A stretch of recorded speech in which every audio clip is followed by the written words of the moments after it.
জানিয়ে দেব সর্বশেষ আপডেট আন্তর্জাতিক সংবাদ। শুরুতে ইউক্রেনে 12,000 বেসামরিক নিহত, যুদ্ধবন্ধের আহ্বান।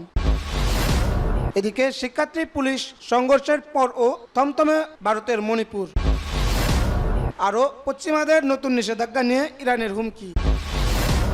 এদিকে ইয়াগির আঘাতে বিপর্যস্ত ভিয়েতনাম, মৃত্যু বেড়ে প্রায় 179। অন্যদিকে পশ্চিমা নিষেধাজ্ঞা, অর্থনৈতিক সন্ত্রাসবাদ, ইরানের কড়া প্রতিবাদ। এতক্ষণ শুনছিলেন সংবাদ শিরোনাম, এখন বিস্তারিত।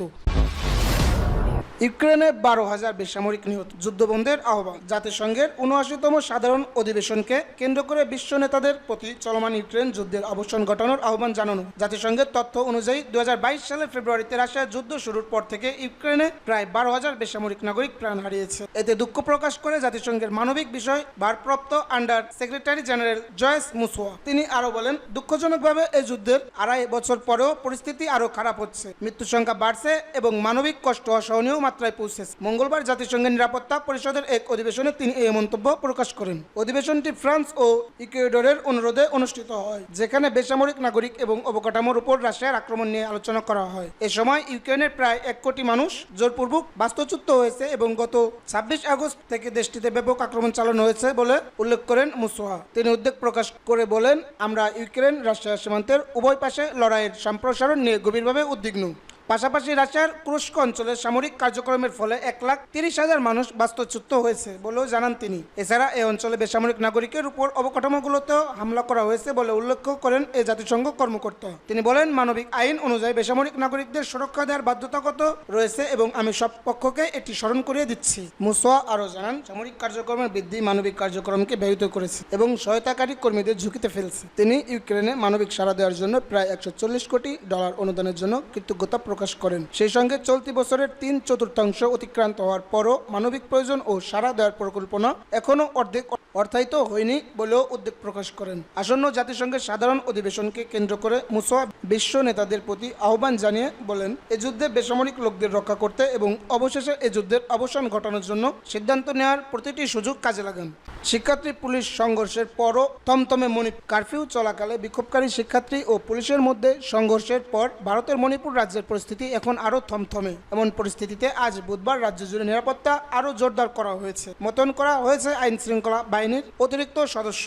এদিকে গতকাল রাজ্যের রাজধানী ইম্ফল ছেড়ে আসামের গুয়াহাটিতে গেছেন গভর্নর লক্ষণ প্রসাদ আচার্য। মণিপুরে 1 সপ্তাহের বেশি সময় ধরে বন্দুকযুদ্ধ, ড্রোন ও রকেট হামলায় অন্তত 11 জন নিহত হওয়ার ঘটনায় গতকাল মঙ্গলবার রাত 11টা থেকে রাজ্যের 3 জেলায় কারফিউ জারি করা হয়। পাশাপাশি 15 সেপ্টেম্বর পর্যন্ত গোটা রাজ্যের ইন্টারনেট পরিষেবাও বন্ধ করে দিয়েছে সরকার। গতকাল কারফিউর মধ্যে বিক্ষোভ মিছিল নিয়ে শিক্ষার্থীরা গভর্নরের বাসভবনে অভিমুখে যাওয়ার চেষ্টা করলে পুলিশের সঙ্গে সংঘর্ষের ঘটনা ঘটে। সংঘর্ষে 50 শিক্ষার্থী আহত হয়েছেন। ভারতীয় একটি সংবাদ সংস্থায় প্রকাশিত ভিডিওতে দেখা গেছে, মঙ্গলবার কারফিউ চলাকালে ইম্ফল পশ্চিমের কাকওয়া এলাকায় মণিপুর বিশ্ববিদ্যালয়ের শিক্ষার্থী ও আইন শৃঙ্খলা রক্ষাকারী বাহিনীর সংসদের সংঘর্ষ চলছে। এদিকে শিক্ষার্থীরা পাথর ছুড়েছেন, অপরদিকে কাঁদানে গ্যাসের শেল ছুড়ছে। পরিস্থিতি নিয়ন্ত্রণের চেষ্টা করেছেন যৌথ নিরাপত্তা বাহিনীর সদস্যরা। রাজ্য সরকারের পক্ষ থেকে জানানো হয়েছে, শিক্ষার্থীদের সঙ্গে আইন শৃঙ্খলা রক্ষাকারী বাহিনীর সংঘর্ষের পর রাজ্যের নিরাপত্তা জোরদার করা হয়। আইন শৃঙ্খলা রক্ষাকারী বাহিনীর অতিরিক্ত সদস্য মোতায়েন করা হয়েছে রাজ্য জুড়ে। পাশাপাশি রাজধানী ইম্ফলের গুরুত্বপূর্ণ এলাকার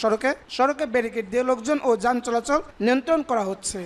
পশ্চিমাদের নতুন নিষেধাজ্ঞা নিয়ে ইরানের হুমকি। যুক্তরাজ্য, ফ্রান্স ও জার্মানির নতুন নিষেধাজ্ঞার জবাবে পাল্টা ব্যবস্থা গ্রহণের হুমকি দিয়েছেন ইরান। ইরানের পররাষ্ট্র মন্ত্রণালয়ের মুখপাত্র নাসের কানানি গত মঙ্গলবার এই হুমকি দেন। এক বিবৃতিতে নাসের কানানি বলেন, ইউরোপের 3টি দেশের এই পদক্ষেপ ইরানের জনগণের প্রতি পশ্চিমাদের বিরূপ নীতি ও অর্থনৈতিক সন্ত্রাসবাদ অবৈধ থাকার প্রমাণ। যুক্তরাজ্য, ফ্রান্স ও জার্মানির দাবি, ইউক্রেন যুদ্ধে ব্যবহার করার জন্য ইরান রাশিয়াকে স্বল্প পাল্লার ক্ষেপণাস্ত্র সরবরাহ করেছে। এ কারণে তারা ইরানের সঙ্গে উড়োজাহাজ চলাচল বিষয়ক চুক্তি বাতিলের জন্য পদক্ষেপ নিচ্ছে। ইউরোপের এই 3 দেশ আরও জানায়, এর পাশাপাশি আমরা ইরানের ব্যালিস্টিক ক্ষেপণাস্ত্র কর্মসূচি, ব্যালিস্টিক ক্ষেপণাস্ত্র রপ্তানি ও অন্য অস্ত্র রাশিয়ার রপ্তানির সঙ্গে যুক্ত প্রতিষ্ঠান ও ব্যক্তির বিরুদ্ধে নিষেধাজ্ঞা দেব। এদিকে ইউক্রেন যুদ্ধে ব্যবহারের জন্য রাশিয়ায় অস্ত্র রপ্তানির কথা অস্বীকার করেছেন ইরান। এই বিষয়ে ইরানের পররাষ্ট্র মন্ত্রণালয়ের মুখপাত্র বলেন, রাশিয়ার কাছে ইরানের ব্যালিস্টিক ক্ষেপণাস্ত্র বিক্রির দাবি সম্পূর্ণ ভিত্তিহীন ও সম্প্রতি মার্কিন পররাষ্ট্রমন্ত্রী অ্যান্টনি ব্লিংকেন বলেন,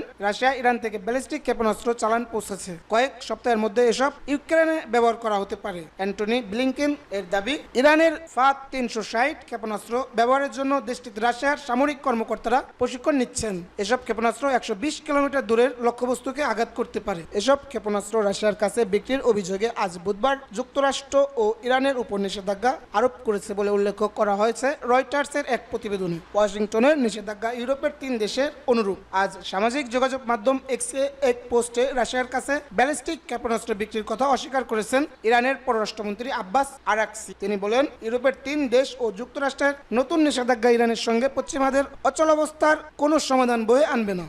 ইয়াগির আঘাতে বিপর্যস্ত ভিয়েতনাম, মৃত্যু বেড়ে 179। ভিয়েতনামের সুপার টাইফুন ইয়াগির আঘাতের পর দেশটির রেড নদীর পানি বিপদসীমা অতিক্রম করে প্রবাহিত হচ্ছে। এমন অবস্থায় রাজধানী হ্যানয় থেকে হাজার হাজার মানুষকে সরিয়ে নেওয়া হয়েছে। গত 2 দশকের মধ্যে পানির সর্বোচ্চ উচ্চতার কারণে হ্যানয়ের সড়কগুলোতে বন্যা দেখা দিয়েছে। পূর্ব এশিয়ার এ বছরের সবচেয়ে শক্তিশালী টাইফুন ইয়াগি গত শনিবার দেশটির উত্তরাঞ্চলে আঘাত হানে। প্রবল বাতাস ও ভারী বৃষ্টিপাতের ফলে রেড নদী ও এর আশেপাশের প্রদেশগুলোতে ব্যাপক ক্ষয়ক্ষতি হয়েছে। এর প্রভাবে 179 জনের প্রাণহানি ঘটেছে এবং একটি সেতুও ধসে পড়েছে। রেড নদীর তীরে বসবাসকারী 56 বছর বয়সী নগুয়েন ব্যাং হুং বলেন, আমার বাড়ি নদীতে বিলীন হয়ে গেছে। টাইফুন এবং এর ফলে সৃষ্ট ভূমিধস ও বন্যার কারণে ভিয়েতনামের বিভিন্ন স্থানে অন্তত 179 জন নিহত এবং 145 জন নিখোঁজ হয়েছে বলে সরকারি সূত্র জানিয়েছে। ভিয়েতনামের রাষ্ট্র পরিচালিত বিদ্যুৎ সংস্থা ইবিএন জানিয়েছেন, নিরাপত্তা ঝুঁকির কারণে রাজধানীর কিছু প্লাবিত এলাকায় বিদ্যুৎ সরবরাহ বন্ধ করে দেওয়া হয়েছে। এদিকে চীনের জলবিদ্যুৎ প্রকল্পগুলোর পানি ছাড়ার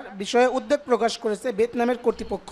ইবিএন জানিয়েছেন, তারা হুয়াবিন জলবিদ্যুৎ বাঁধ থেকে পানি নিষ্কাশন বন্ধ করেছে, যাতে রেড নদীর শাখা দা নদীতে পানির প্রবাহ কমানো যায়। জাতীয় মেটিওরোলজিক্যাল পূর্বাভাস কেন্দ্রের পরিচালক মাই ব্যান খিয়েম বলেন, রেড নদীর পানি গত 20 বছরের মধ্যে সর্বোচ্চ পর্যায়ে পৌঁছেছে এবং আগামী 2 দিনে আরও বৃষ্টির সম্ভাবনা রয়েছে। রাজধানীর কিছু স্কুল বন্ধ রাখা হয়েছে এবং শিক্ষার্থীদের সপ্তাহের বাকি দিনগুলোতে বাড়িতে থাকতে বলা হয়েছে। সেই সঙ্গে নিচু এলাকার হাজারো বাসিন্দাকে সরিয়ে নেওয়া হয়েছে বলে জানিয়েছে সরকার ও স্থানীয় গণমাধ্যম। শহরের কেন্দ্রীয় এলাকা থাকা চ্যারিটি সংস্থা ব্লু ড্রাগন চিলড্রেন্স ফাউন্ডেশন বন্যার আশঙ্কায় তাদের অফিস খালি করেছে। সংস্থাটির মুখপাত্র কার্লোটা তোরেস লিরো বলেন, মানুষজন তাড়াহুড়ো করে তাদের মোটরবাইক ও জিনিসপত্র সরিয়ে নিচ্ছিল।